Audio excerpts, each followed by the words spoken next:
Selamat pagi sahabat Alkitab yang terkasih. Marilah kita awali hari ini dengan melakukan perenungan akan firman Tuhan. Bacaan Alkitab kita pada hari ini berasal dari Galatia 6 ayat 14 sampai 18. Aku sekali-kali tidak mau bermegah selain dalam salib Tuhan kita Yesus Kristus. Sebab olehnya dunia telah disalibkan bagiku dan aku bagi dunia. Sebab bersunat atau tidak bersunat tidak ada artinya, tetapi menjadi ciptaan baru, itulah yang ada artinya. Bagi semua orang yang memberi dirinya dipimpin oleh kaidah ini, turunlah kiranya damai sejahtera dan rahmat atas mereka dan atas Israel milik Allah. Selanjutnya janganlah ada orang yang menyusahkan aku, karena pada tubuhku ada tanda-tanda milik Yesus. Anugerah Tuhan kita Yesus Kristus menyertai roh kamu, saudara-saudara. Amin. Nampaknya Paulus menyadari bahwa sebagai pemimpin jemaat, ia memiliki peran dan dampak yang sangat besar terhadap seluruh komunitas iman yang ia layani, termasuk jemaat di Galatia. Di tengah kondisi yang demikian, cara pandang dan prinsipnya akan sangat berpengaruh terhadap respons yang ia berikan terhadap posisi penting yang ada pada dirinya.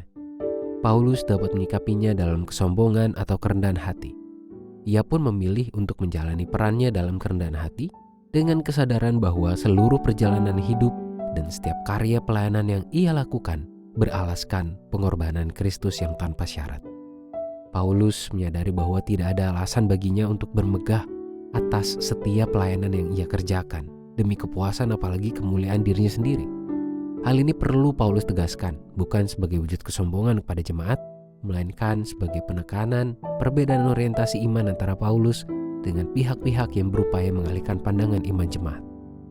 Sahabat Alkitab, kerendahan hati dalam beriman menjadi faktor yang akan membawa kita untuk terus mengalami pertumbuhan di dalam Tuhan.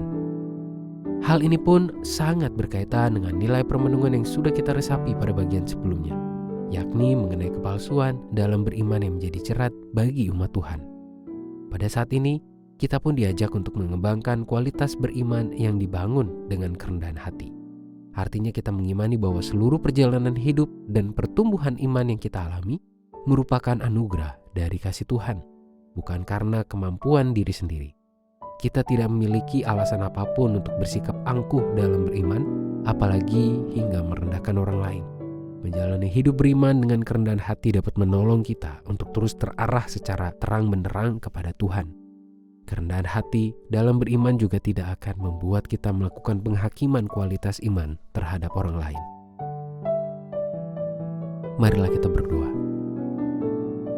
Tuhan, di dalam kasih-Mu yang tanpa syarat, biarlah kami juga bertumbuh dalam kerendahan hati, mengakui bahwa seluruh proses kehidupan kami dan perjalanan iman kami semuanya hanya dapat terjadi karena kasih Tuhan. Tidak ada alasan bagi kami untuk meninggikan, apalagi memuliakan diri kami sendiri atas setiap pencapaian yang kami rasakan. Jangan juga biarkan kami, Tuhan, menjadi pribadi yang cepat untuk memberikan penghakiman dan merendahkan orang lain. Ampuni kami atas semua kesalahan dan dosa kami, dan biarlah hidup kami hanya terarah kepada Tuhan. Biarlah kami terus bertumbuh dengan kerendahan hati sebagai umat-Mu. Hanya di dalam nama Tuhan kami Yesus Kristus, kami berdoa dan menyerahkan kehidupan kami.